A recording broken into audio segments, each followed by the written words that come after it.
Retro Gamers, welcome to another video review for Retro Game on .blogspot.com. In this review we look at Super Strike Eagle for the Super Nintendo. This is the PAL edition, which is why it looks like a Super Famicom card, but that's just how they look in Australia. I bought this from a pawn shop for $5, which is really the best kind of find you can find. I mean, when I bought it I had no idea what it was about, but you know, that's the joy of hunting in the wild, isn't it?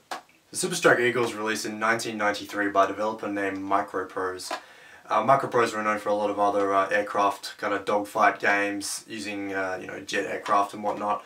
But Microprose itself actually has a pretty colourful history. Right now it's owned by a airsoft gun company called Cybergun Group.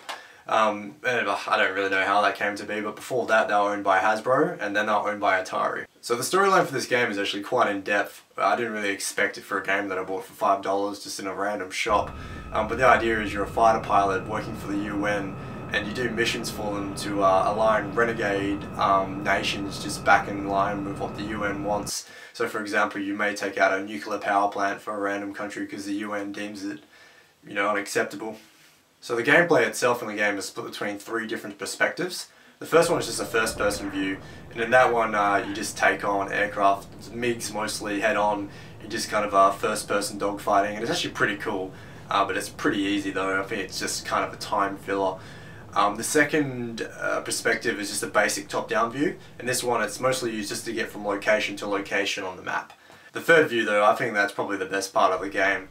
That's the one where you have this kind of top-down 3D view where you complete most of the mission objectives, taking out runways and whatnot.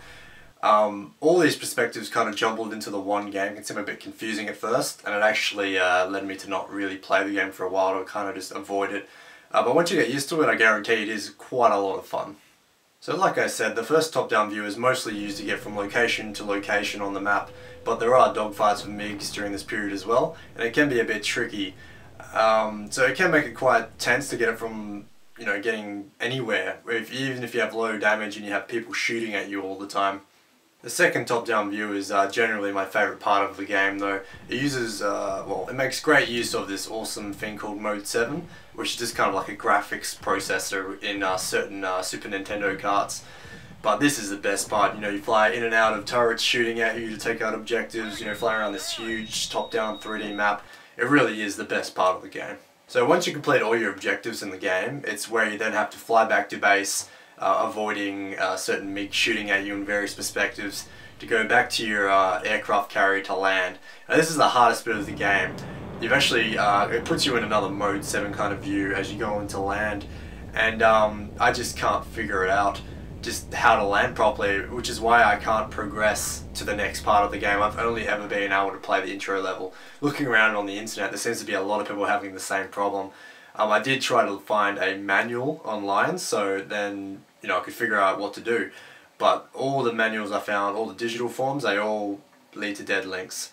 I did find a manual on eBay for $9 though, but I'll be damned if I'm going to pay $9 for a manual when I paid $5 for the game in the first place. So generally the graphics in this game are pretty just standard Super Nintendo, nothing special, but it's in the certain Mode 7 perspective that's really where the graphics in this game shine. They've really made awesome use of Mode 7.